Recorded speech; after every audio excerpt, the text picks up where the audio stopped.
Hey guys, it's Lisa, and I am back talking about foster care. So at the time of filming, we are 2.5 months past reunification, and the video hasn't released at the time of filming, but it is already released by the time you're watching this. And that is a video when my friend Crystal and I sat down to talk about the fears of fostering, and on her channel I also talked about reunification and how we made it through. And I wanted to talk here now about life after reunification and kind of what we've been up to the past 2.5 months. And even though we're only 2.5 months past reunification, it is already so amazing to be able to look back at where I was at when I first learned that this case was going to be heading towards reunification and how my thought process was then. I'm having a real hard time, if you can't tell.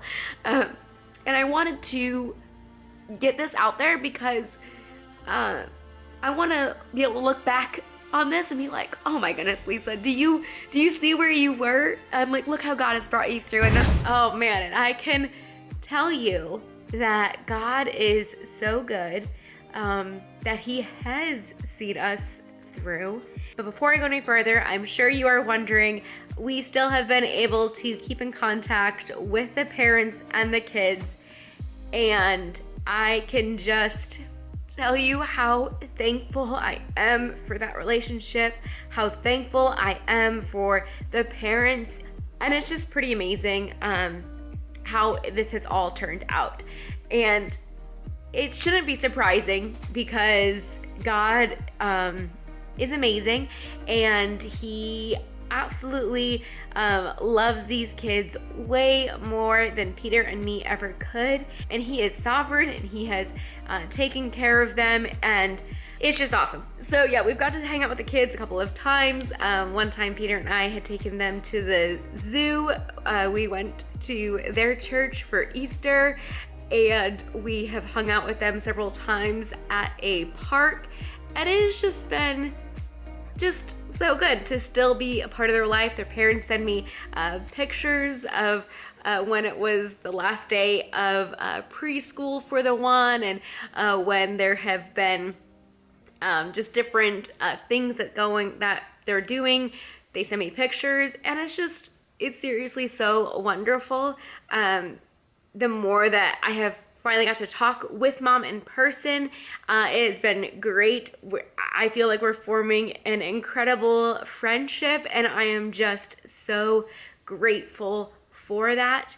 I could just go on and on and on.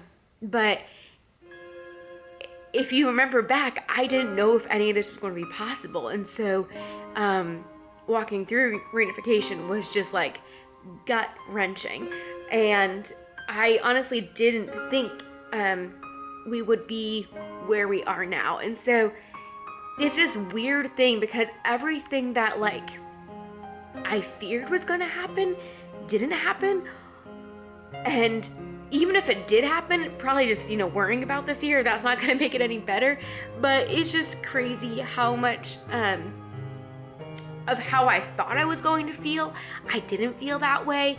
I did a lot of grieving, I think, on the front end, and so when reunification actually came, it was just different than I expected it would be. There were days where it was, difficult because we had been like prayed through and uplifted all the way like up to reunification, and even a little bit, after.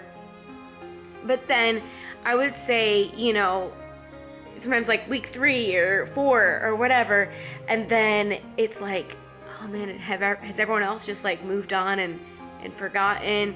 And so there are definitely moments where it was hard, but I'm gonna talk through kind of what we've been up to the past 2.5 months and what I have done to be able to keep moving forward. For my husband Peter, his job didn't change too much. He still is doing his business. But for me, my everyday, completely changed. And so I knew that I would have to have things set up so that I would just have things to look forward to. And so I did some of the setup before, the kids had went home. One of the things that was set up was my small group had set up a ladies' night the day the kids went home. And it was so cool because they presented me with a gift basket, and in that gift basket was chocolates and tea and some gift cards to some of our favorite restaurants, and chocolate, that I mentioned chocolate, and it was just like so meaningful. One of my friends, she had pulled together a bunch of different people, and she put together this amazing gift basket. And I do remember I was kind of like a little bit like numb, I guess. And so when she came over, I was just like, oh wow, thank you. And it probably didn't seem genuine, but like I was still like processing a lot. But it was nice, even though I didn't feel like I was very outgoing that day. It was still nice just to have the love and support from many. My sister-in-law also gave a wonderful gift basket, all themed with yellow. It was crazy. It actually showed up to her house like 10 minutes after getting back from dropping the kids off for reunification. So that was amazing timing. It was such a blessing. And then a week or two after reunification, Peter was reorganizing the linen closet, and he found a giant gift bag that my mom had left when she was here watching the kiddos when we were on our cruise, and she had left a bag of goodies and of teas and this really fuzzy, wonderful, comfy blanket. So it was just so wonderful. And my mom was like, oh, you weren't supposed to find that. Peter was supposed to text me when you were having a hard moment, and I was going to send you on a scavenger hunt in our house. I was like, you know what, Mom, this was probably like the worst time to try to hide something in our house. We had been, cleaning out everything, packing all the kids' stuff up. But the linen closet, Peter was just, reorganizing because we had just done the sheets and cleaned the sheets from the kids' beds, and then he was going to fold them and put them all back. And then he was like, this closet's a mess because it hasn't been cleaned in like 2 years and organized. So he was organizing it, and that's when he found it. And speaking of things, we have definitely found lots and lots of things of the kids. So whenever we get together, every couple of weeks we've been getting together. Whenever we've been getting together, we're always like, here's another bag of stuff that we found in the house. And the kids get really excited each time. It's like, ooh, more stuff. And I have stuff right now in our garage that it's another about, probably 1 or 2 Walmart bags worth of stuff that we need to give back to them. And then exactly a week after the kids went home, I got LASIK. I don't know if you've been noticing these past couple of videos, but I am not wearing glasses anymore. It is still so strange to be waking up and being able to see and then going to sleep at night.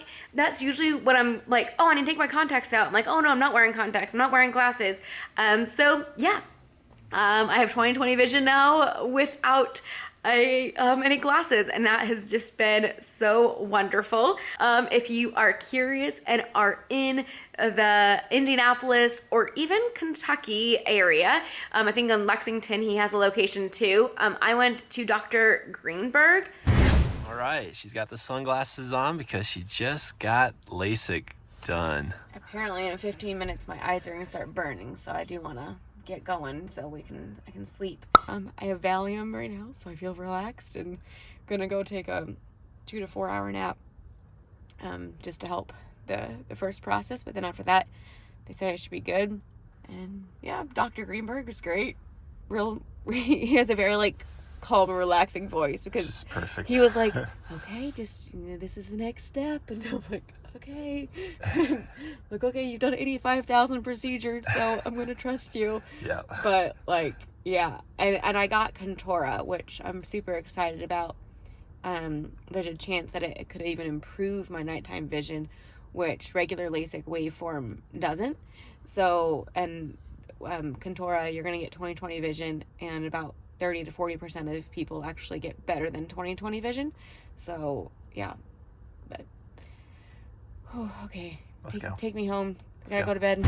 So if you're in the Indianapolis area, definitely let Dr. Greenberg know that Lisa Hoppy sent you, and I think you get like a referral credit. I'll leave his information in the description below. It's just been wonderful to have no glasses. Another thing I was thinking of is, if you remember with our first placement, I think I went through 3 pairs of glasses. Okay, I ended up going with gray. You probably see here this lovely hot glue job here. They just kept getting broken after broken with kids, and anyways, I was like, you know what, I'm done with having glasses broken, so I'm super excited that for the next placement I won't have glasses. Something I'd always wanted to do, and I just kept putting it off, and I was like, now is the time to do it. Another thing I had to look forward to was my dental implant. I remember I told you about that.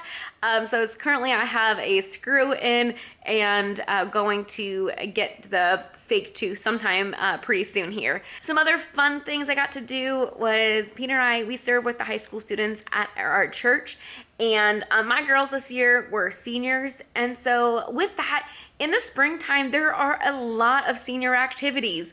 Some of them were involved with sports, speech and debate, and then there was the high school graduation and grad parties, and we got to go to all of those, and that was just so amazing to be able to have the time to be able to do that. Peter and I even went on the high school retreat, and that was super fun to be able to have that weekend. We were really looking forward to that. As you can remember, I was planning a half marathon to run with my dad. So leading up to that, after the kids went home, we did a 5K, a 10K, and then finally did the half marathon. Oh my goodness.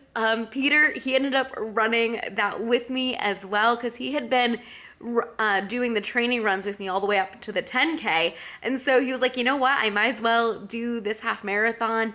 And he's taller than me, and so his legs are a lot faster, and so he had left my dad and I in the first like half mile, and I had not seen him the rest of the race. Well, he started cramping up at mile 10, and at mile like 12 and a half, I see him up ahead. At that point, I left my dad at mile 10 because I was feeling pretty good, and I wanted to try to get under 2.5 hours. I didn't quite make it there. I got under 2 hours and 37 minutes. So anyways, I see Peter up ahead in the last half mile, so I start pushing it, and I catch up to him, and we sprinted across the finish line. Even though he was cramping up, he did not want to let me win, and so he beat me by 1/100th of a second. So that was a super fun finish. Definitely got to hang out with a lot of friends. Went to a family friend's house and played some games with their kids. Another couple from our small group went to an escape room with. And Peter and I just got to do some things that we hadn't been able to do as easily when we had the kids. I also had a lot of coffee with friends.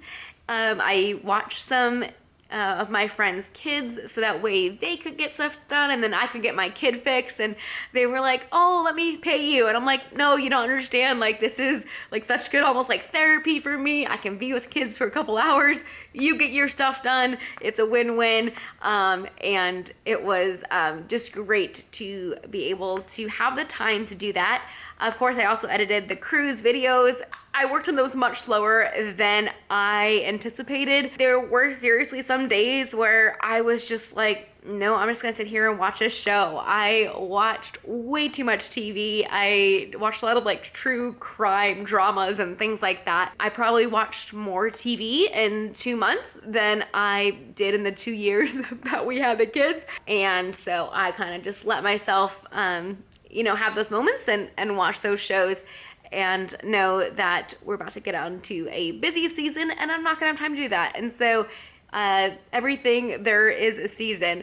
I did some lamenting as well, crying out to God, and he has heard my prayers, and I am just so very thankful. One really cool thing, we had a couple of friends come to visit, family as well. So my parents, they had come out for that half marathon time, and then we had friends of ours, 0 to 5 family, come and visit, and you can watch our whole time with them on their channel. They did an incredible job capturing it. And then some other friends that we used to live in the same town in Colorado, they came to visit us, and that was so great. And so, yeah, it was an incredible, like, 2.5 month break.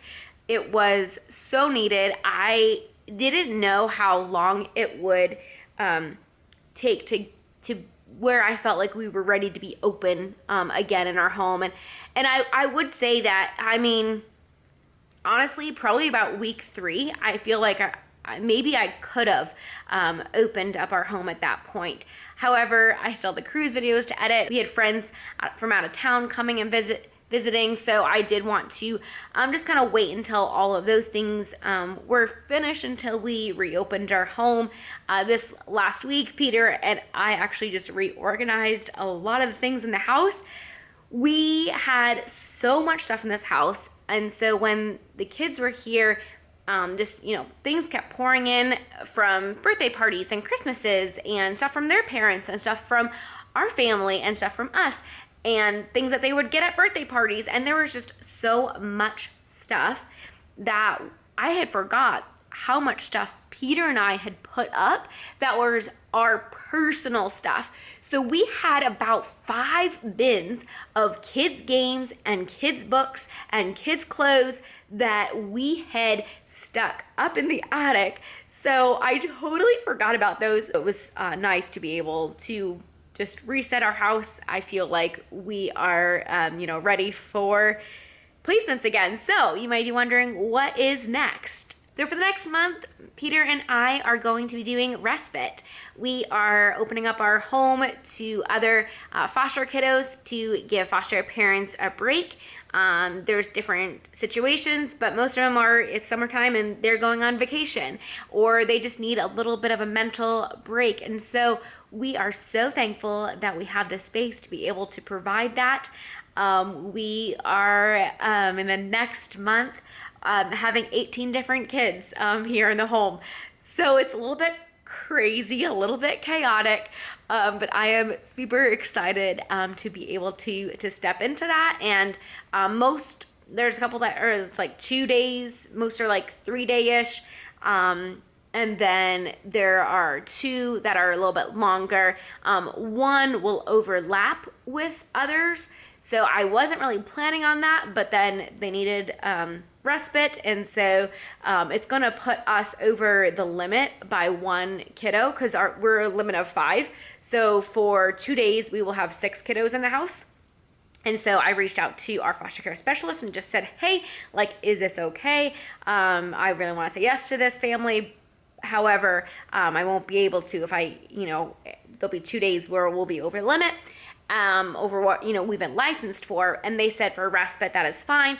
Obviously check with your foster care specialist, but in our case they said they really kind of make exceptions for respite care. Even during that time, those couple nights, 2 of the kiddos will have to be sleeping on an air mattress, just based on the age and gender of the 6 kiddos that we're going to be having.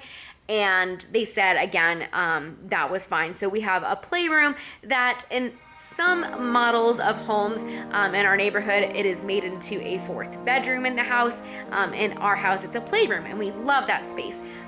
But for that time being, they're allowing us to use that as another bedroom just by placing the air mattresses. Again, check with your licensing agency. Every place might be different. We've got stuff lined up for the next month. Maybe we'll continue after that. I'm pretty sure we're planning on reopening our home up for placements again. As you know, we're pretty passionate about keeping siblings together whenever it is best for the child and whenever possible. So we are asking again for 3 to 5 kiddos. And before we had said age 0 through 10, we've now taken that cap off. And so Peter, he's ready for teenagers next.